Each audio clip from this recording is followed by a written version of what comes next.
Today is January 27, and it's 4 o'clock. So please call the roll. Chairperson Wani Garza, Here. Vice Chair Ted Masiacos, Present. Alderman John Lash, Present. Alderman Brandon Tolliver, Here. Alderman Daniel Barreiro, Present. 5 present. Okay. Approval the minutes, 25-0036 from January 13, So 25. Motion by Tolliver, second Ted Masiacos. I'm going to abstain. You abstain? I wasn't No, out it here. was, Demarado, second. All in favor, say aye. Aye. Okay, motion passes 5-0. Okay, public comments? There is no public comment today. Okay. The first item in the agenda, and the only one, is 25-0030, a resolution to approve the purchase of 3-year renewal subscription for the premium platform from Event Approval, Inc., Vancouver, Canada, in the amount of $48,500 annually for a total award of $145,500. Is there a presentation on this? Good afternoon, council members. My name is Mike Nelson, Director of Community Events. Is the mic on? Working? You good? Okay. This is our annual e-approval purchase. E-approval is something that we started using in 2019. It is a permit managing software system, if you will. So a little context.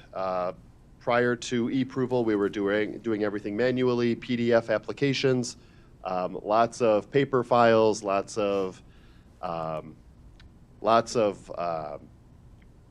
can I say it in a nice way? Tedious files, hundreds of tedious files. So with the implementation of e-approval, it is a very user-friendly software system. It is started with my division using e-approval, and it has grown.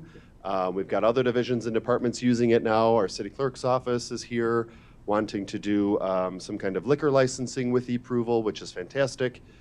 We've got e-approval in our legal department as well. They're looking at adding an application with e-approval.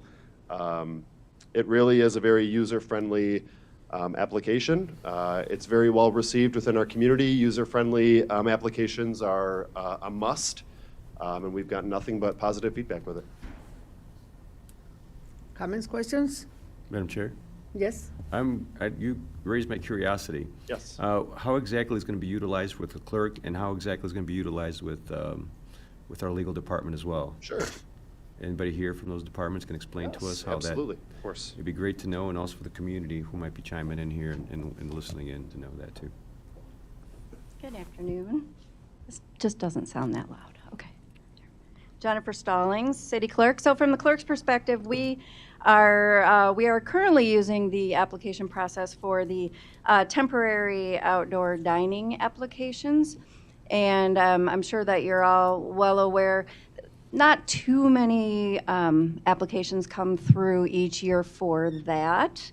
But it has been enough that we have gotten enough feedback to know that it is user-friendly, as Mike Nelson said. So we are going to utilize this application process, hopefully, for our liquor license renewal applications and our brand new liquor license applications. So we are hoping to start with our renewal applications coming up with this renewal period. All of our licenses expire on April 30th of this year. So we are wanting to implement this new system so that all of our licensees can use it online. Those who can and choose to do so this first time around. We have found that it is very easy to use. We are bogged down with paper during liquor license time. If you've ever been to my office during the renewal time, I have files lined from wall to wall in my office, and we're hoping that this will cut down on it. One of the biggest things that I am really looking forward to is that when I came in, I started kind of running past all of the other departments that are involved. And by that I mean part of the application process or part of the review process for renewals is that we have to make sure that everyone is not behind on any payments. meaning revenue and collections. All of our licensees have to be up to date with their payments. They can't be more than 45 days late. So revenue and collections, water billing. We check with building and permits to be sure that they don't have any, outstanding permitting issues. We check with property standards to be sure that they don't have any outstanding violations. I started checking with fire prevention when we started kind of making sure that everyone has their maximum occupancy signs up a couple years ago. So back to how this will help with that. I used to send out an email for all of our 200 plus renewal applications to all of those departments. I had one person that I would bug in each department. So every time, I send out a mass kind of email to all of them and say, can you please check your records? Well, what this will do is I'll have it set up automatically. So anytime a renewal application comes through, I'll take a look at it, make sure they have all the basics done, and then I can push it through to the next process in the review. So it'll go out to the fire prevention, the revenue and collections, kind of automatically. And then it'll let them take, kind of perform their function on their own time, which will be really nice for them. They'll check it off as they go. I'll get a notification that everything is done, everything is completed from their end, and then we can continue processing from our end. So we think it'll make it a lot more efficient, and I'm really hoping that it'll make it a lot more,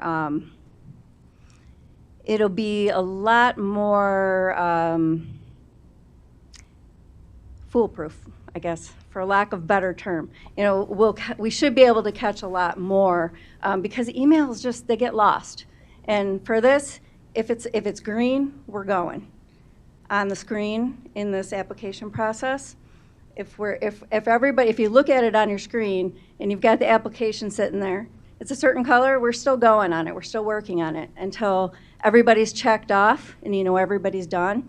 Then we can issue the license. So it's really cool. I'm really looking forward to it if everybody approves of it.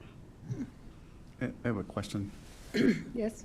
Clerk Stallings, so what is the average number of days or time that is, being shortened for the process with this?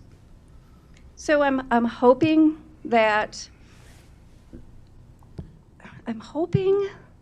it'll be a lot of days on our end, but it's also going to depend on how the applicants approach it as well. Because if you consider it from the applicant's end, one of the problems that I generally have with the applicants as well is they are required to submit a lot of they're required to submit proof that they have their updated insurance, their dram shop insurance.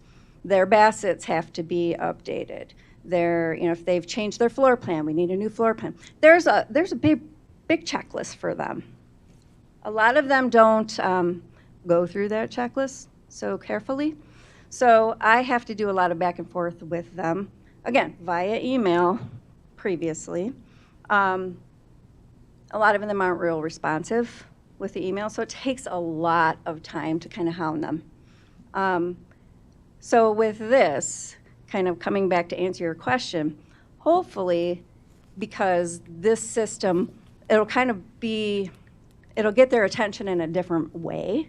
It'll still notify them that way, but when they're doing the application, they won't be able to move forward until they complete the steps that they need to complete in order to submit a complete application. So before, they could hand us the paper application, and we're getting so many of them on a daily basis or getting them by email that we can't physically sit and look through them all as we get them. So we're going through them every day, trying to catch up, trying to contact the people by email, and going back and working backwards. So this, hopefully, will have everybody kind of starting from a good place once we get the application. So I don't know if any of that made sense, but I think to answer your question, if I have to guess, by starting from a good place, it's going to save us a lot of time. Yep. Motion to approve. Yes? Thank you, Yeah. Madam Chair. Real quick, how about you can just keep it short, but temporary liquor license permits, will they be able to apply for those on this?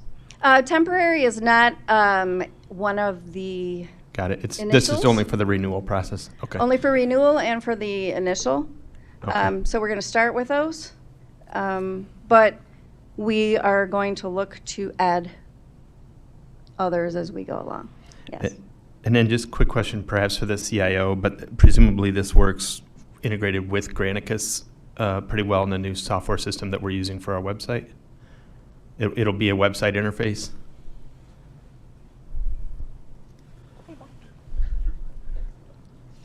Chairman Garza and Yes. members of the committee. Jeff Anderson, Deputy CIO. It always says don't touch the microphone.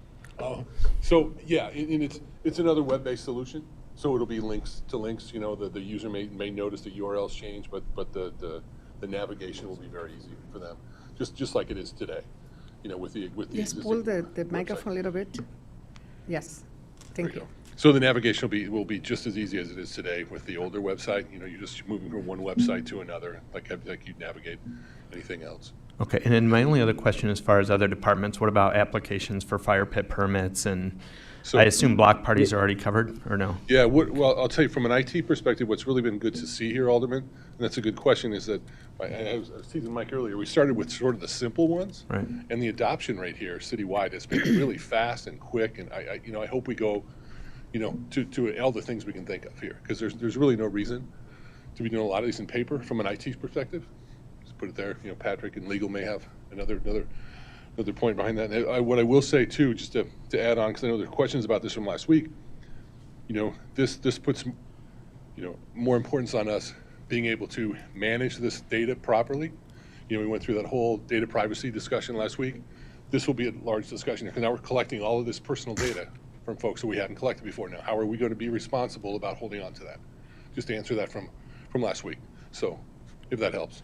Okay, and my final question I should have asked Yeah. when Clerk Stallings was up here, but as far as, do you anticipate any training for all of the bar owners and liquor license holders that might need to go through this, at least an online training? Some of them aren't always in the tech age, let's just say. So we did have a meeting with all of our bar owners, all of our liquor licensees in December. So we try to do 2 a year.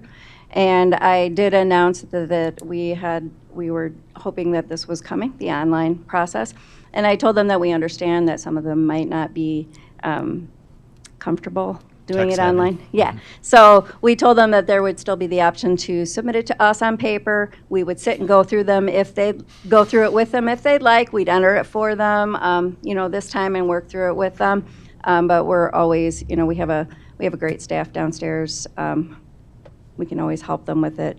If we are finding that we are spending a lot of time with the individual businesses and a group project might work out better and save time, then we would certainly do that too. Okay, no further questions. I appreciate it. I know we talked about Okay, it so I 69 already months have a ago. motion by Second. Alderman Tolliver. Second, John Lash. Okay, all in favor? Aye. Aye. Okay, motion passed 5-0. Motion adjourned. Motion adjourned by John Lash. Second, Alderman Tolliver. So we adjourn the meeting at 4:14 p.m. All in favor? All in favor? Aye. Motion passed. Thank you very much.